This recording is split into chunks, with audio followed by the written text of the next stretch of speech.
can't find our way through the park to the seafront. We've ended up in a school. My waterproof trousers, they are not waterproof. I have wet everything. Did I get to see the Northern Lights? Let's find out. We're in Narvik, yay! Hello and welcome. We have crossed the Arctic Circle, so we're in the Arctic, and look, I'm on the balcony in my long sleeve top. I've got a thermal vest underneath. It's the middle of October and it says it's anything between 2 and 8 degrees today. We've actually got 2 days in Narvik. We're here overnight on Fred Olsen, and oh, did you hear that? That was another ship beeping us.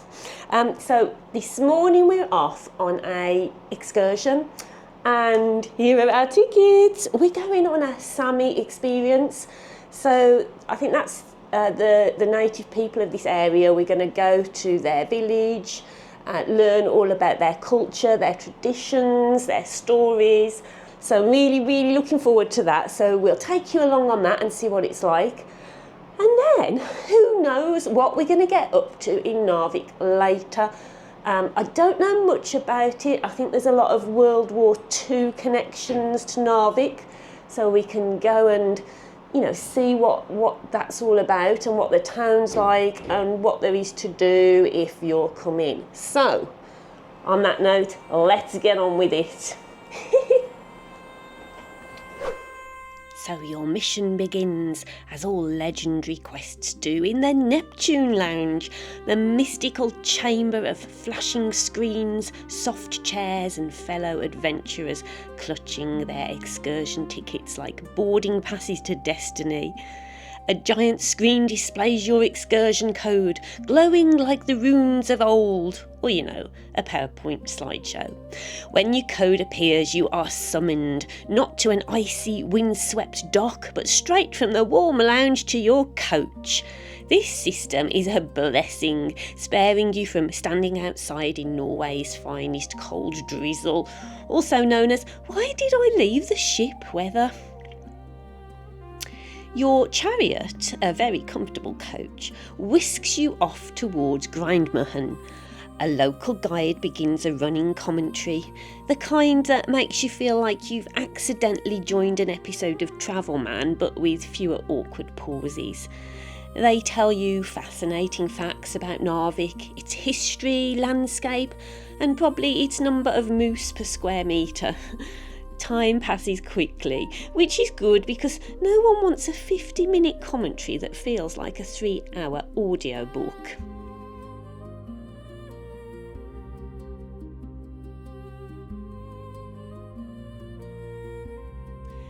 You step off your coach and instantly find yourself in the heart of the Norwegian countryside. Trees, mountains, fresh air, and a toilet hut. Nature, but make it practical.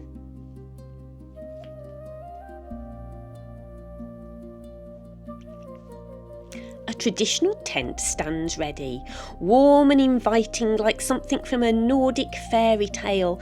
Inside, a woman in vibrant Sami dress greets you and hands you a paper cup. You don't know what's coming, but you accept the quest item. The tent is lined with seats draped in reindeer skins, cosy, rustic and slightly Game of Thrones, but without the danger. There's a fire roaring in the centre, supplying heat and ambience. It's the perfect setting for storytelling, or roasting marshmallows, but sadly that's not on the itinerary.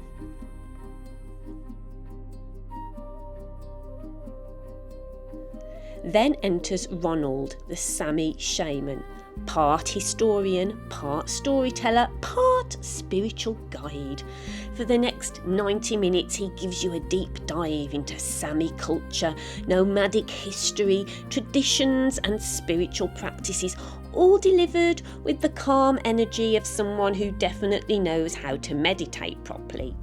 You take part in a Sami ceremony involving drumming and chanting, and everyone joins in, a sort of Nordic karaoke where the only rule is just trust the process. The atmosphere is so soothing that you momentarily feel like a child again, sitting cross-legged watching Jack and Ori, waiting for someone to produce juice and biscuits. Refreshments arrive, coffee and a smoked salmon wrap, both excellent and significantly classier than juice and biscuits. And then, the bonus level, husky puppies, 8-week-old fluff balls of pure joy, a reward from the universe for surviving the chanting.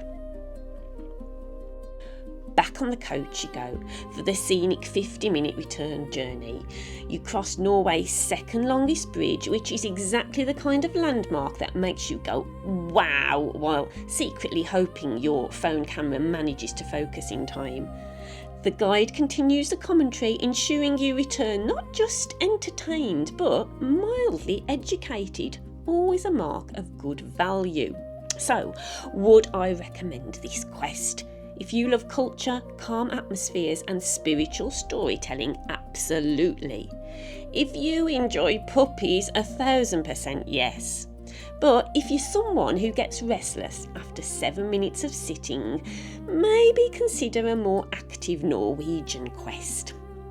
It's a thoughtful, atmospheric experience, gentle, relaxing and filled with tradition, perfect for anyone wanting a slower paced excursion with depth.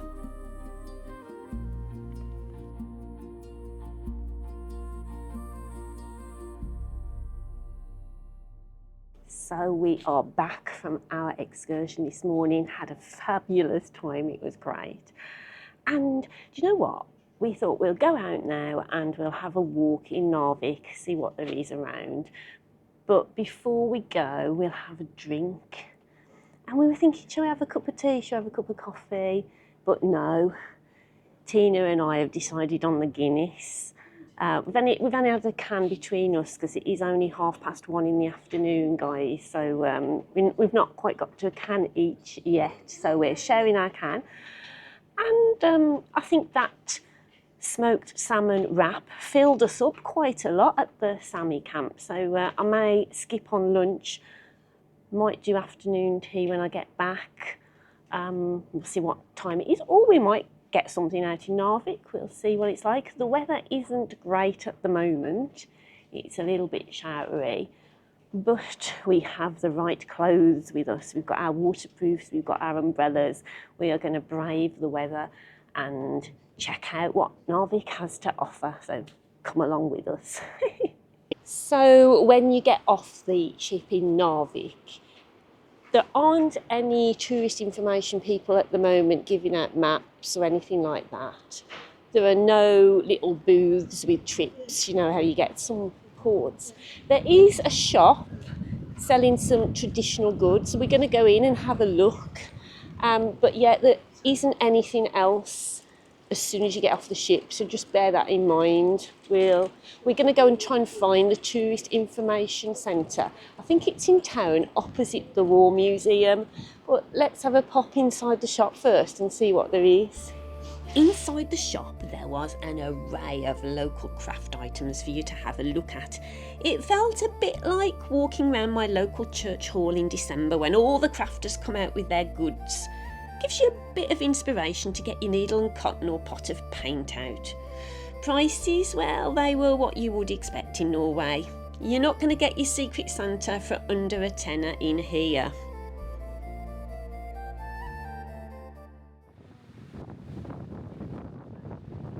On Google Maps it says the Tourist Information Centre is 550 metres and a 9-minute walk from the cruise terminal. Let me tell you this, when it's cold, wet and windy, it feels like a lot longer. Oh wow, I'm out of breath. We've made it to the Tourist Information Centre. It's situated within the War Museum building. It is so windy and blustery and rainy out. Normally I would show you the route from the cruise ship up to the tourist information. I just couldn't get the camera out because it was raining so much and there was so much wind. My umbrella was going everywhere, but I've got waterproofs on, it doesn't matter. So we're here now, we're we'll have a look at some information about what's on offer in Narvik and see if perhaps there's any walks possibly we might be able to do tomorrow, because we are here overnight. So I was thinking, if it is dry in the morning, we could possibly try perhaps a walk and see what there is on offer. So I'll just show you around what is here so you can see what's on offer. So let's have a look. The Tourist Information Centre is in the same building as the World War II Museum and the library. We didn't go into the museum, but we chatted to some people who did, and they said it was really thought-provoking and well worth the entrance fee. Instead, we had a wander around the shop located in the building selling lots of souvenirs. There are also toilets, a cafe and Wi-Fi here. All the things you need after a 10-minute walk from the cruise ship.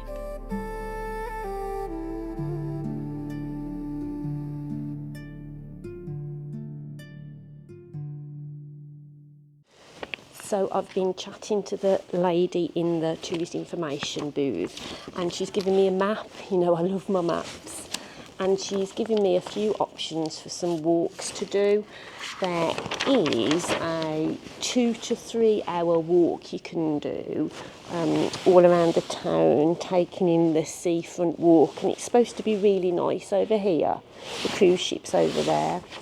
And so we can do that. Or we could do a shorter walk, about 30 minutes, still going over and seeing this area over here. Now, because the weather is quite windy and rainy, we thought we might try and do this 30-minute walk today over and see what the seafront walk's like, and perhaps, depending on what the weather's like tomorrow, do one of the longer walks.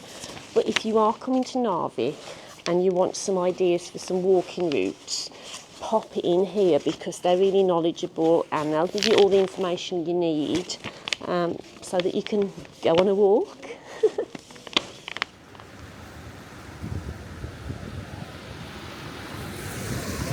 So we've tried to follow the walk. We got to the monument at the park, but we can't find our way through the park to the seafront. We've ended up in a school. It's absolutely tipping it down now. It's really windy, so I think we're going to head back and try again tomorrow. We've just got no direction, have we, Tina? I think we've just gone wrong somewhere. It's confusing. Yeah. So let's carry on back to the ship and get warm and dry. Oh my God, we are so wet. I mean, I couldn't do any filming, I was really worried that the camera would get ruined. It was in my waterproof coat pocket. My waterproof trousers, they are not waterproof. I have wet everything, every bit of me is wet. I don't think I've been in rain like that, Tina, for No, years. it's just kind of horizontal, wasn't it? There was a deluge of wind and rain, and we are soaked. We're now going to get out of these wet things and into something dry and get a warm drink inside us. See you in a bit.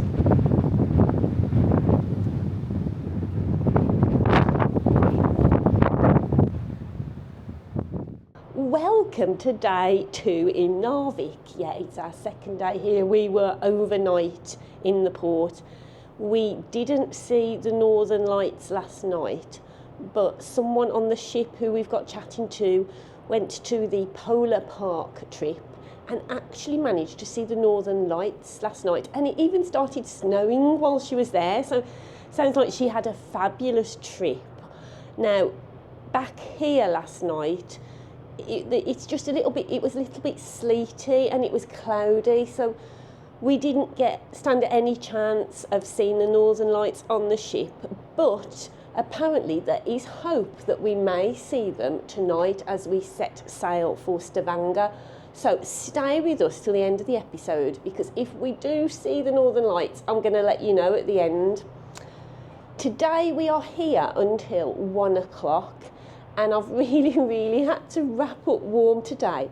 It's -1 out, and I've got loads of layers on, hat, scarf. I'm going to put my waterproofs back on. I've discovered that my trousers aren't waterproof, so I know that I'm going to get wet legs today, guys, but you know, when you're here, you've just got to go out, haven't you, explore. So we're going to try and do this coastal walk that's supposed to be nice, the one that we tried yesterday and we got lost. So we're going to go back and see if we can do it this time. But if it starts absolutely tipping down like it did yesterday, we might have to come back. So come with us and see, do we get lost or do we find this coastal walk? Who knows?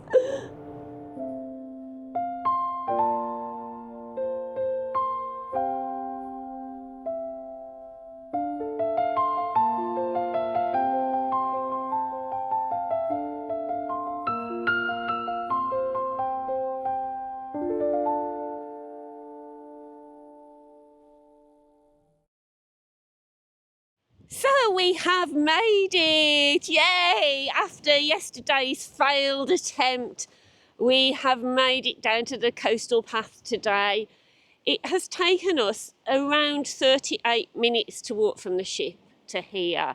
We have stopped a couple of times to take some photographs. The weather is better today. I mean, don't get me wrong, it's still windy, it's still raining, but it's not torrential rain, which means we can get out and enjoy the scenery. And the air is just really, really fresh here. You're on the side of a fjord and you just breathe in and it's so exhilarating and cold and fresh. And if you've watched our vlogs on our channel before, you know I'm in my element where I'm somewhere where there's no one around and it's rugged and it's cold and you just feel alive.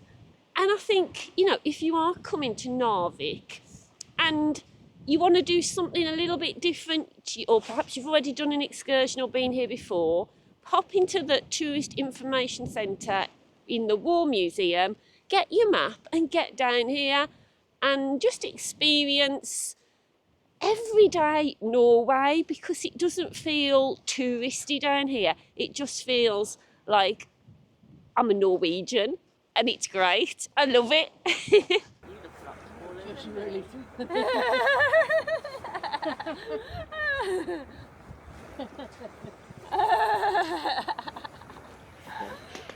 So here we are, we've stopped to have a little look at the scenery. This was a point that the lady in the Tourist Information Office said you can get some good pictures here. I'm going to take my hood off for a bit. And the rain has stopped. The sunlight's breaking through the clouds and the light is really lovely here.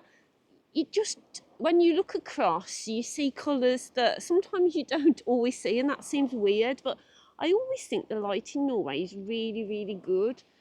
So it's just lovely stopping and having a look. But have you noticed something? Tina has grown about 10 centimetres whilst we've been on this cruise. She's just got so tall, and I put it down to Tina partaking in cocktail of the day every day. Guys, she said to me, oh, cocktail of the day, it's got rum in it. I ain't a big rum drinker, but I'll try it.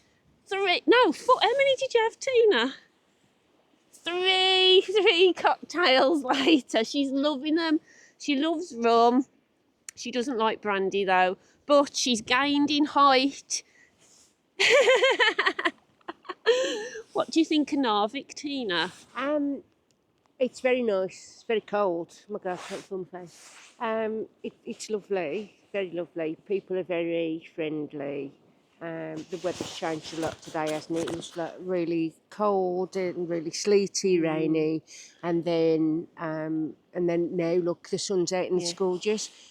I think it's more picturesque down there by the harbour, because obviously it's more towny, but very nice so far. Yeah, I mean, it's not the most picturesque port I've been to in Norway, far from it. You know, like I've always said before, some of the southern ports in Norway are stunning. You know, this isn't a stunning place, but if you look, you can find some absolutely lovely areas to come and spend a bit of time in. And I mean, we haven't climbed up that big mountain, have we, Tina, where there's a cable car and they go skiing in the winter. I know you can go up the cable car sometimes, but it's not open today. And the lady did say you can walk up there, but we just couldn't manage that walk, could we? I mean, it's been hard enough in the wind and the rain and the sleet, taking a flat walk for 40 minutes.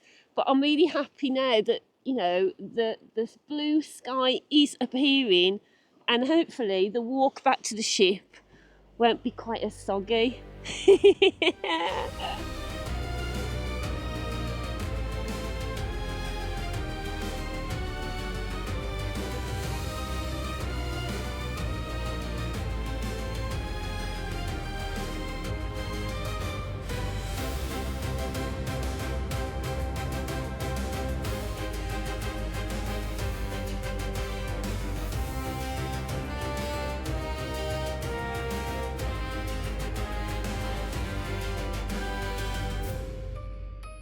Gosh, we've got back just in time because the rain is absolutely tipping down now. I mean, you're going to get soaked if you're out in it now. But we just got back and it wasn't too bad today. I'm a little bit damp, but I'm all right. We were welcomed with some warm blackcurrant when we got back on the ship, so that was lovely.